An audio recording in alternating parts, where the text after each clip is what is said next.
1961 সনের 19 মে বরাক উপত্যকাতে নিহত ভাষা শহীদদের উদ্দেশ্যে আমাদের শ্রদ্ধাঞ্জলি। অখণ্ড মণ্ডলেশ্বর শ্রী শ্রী স্বামী স্বরূপানন্দ পরমহংসদেবের ধৃতং প্রেরণা গ্রন্থে পঞ্চবিংশ খণ্ডে 28 নম্বর পত্রে তিনি লিখেছেন, দেশত্যাগ করিতে বাধ্য হইলেও কেহ মাতৃভাষা ছাড়িতে চাহে না। এই যে না চাওয়া, এই যে না পারা, ইহাকে জাতিগত সংকীর্ণতা বলিয়া ব্যাখ্যা করিলে ভুল হইবে। মায়ের কোলে বসিয়া মানুষ প্রথম যে ভাষার কথা শোনে, প্রথম যে ভাষার কথা কহা শিখে, তাহা ছাড়িয়া দিতে হইলে জন্ম নারীতে টান পড়ে। জন্ম নারীকে উৎপীড়িত করিয়া কিছু করিতে চাহিলে মনস্তাত্ত্বিক নানা সংকটের সৃষ্টি হয়।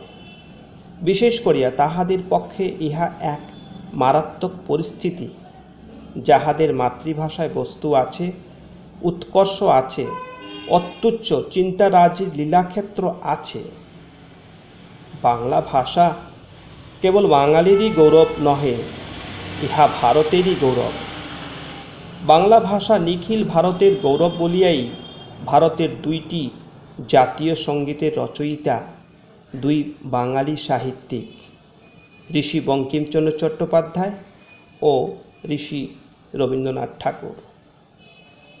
ভাষা বাঁচিয়া থাকে তাহার চিন্তারাজি দ্বারা, আওয়াজের দ্বারা নহে।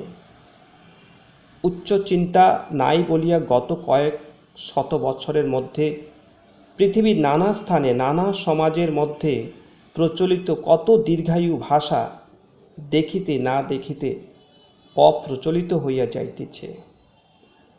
যে ভাষার ভাবের সম্পদ নাই, তাহাকে রাষ্ট্রীয় সহায়তার সেনাটোজেন বা অত্যুগ্র উৎসাহের কোরামিন খাওয়াইয়াই যে বাঁচাইয়া রাখা যাইবে, এইরূপ ধারণা একান্তই অন্ধ গোঁড়ামিরই পক্ষে সম্ভব।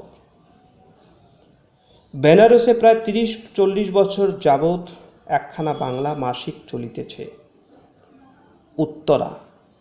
এতগুলি বছর বাঁচিয়া থাকিবার জন্য তাহা রাষ্ট্রীয় সহায়তার প্রয়োজন হয় নাই। সুতরাং জিজ্ঞাসা স্বাভাবিক, উত্তরা কি করিয়া বাঁচিয়া আছে? তাহার জীবনধারার মূল উৎস কি? কি সেই বস্তু যাহা থাকিলে সে বাঁচিবেই বাঁচিবে? তাহাকে জোর করিয়া গলা টিপিয়াও মারিতে পারা যাইবে না।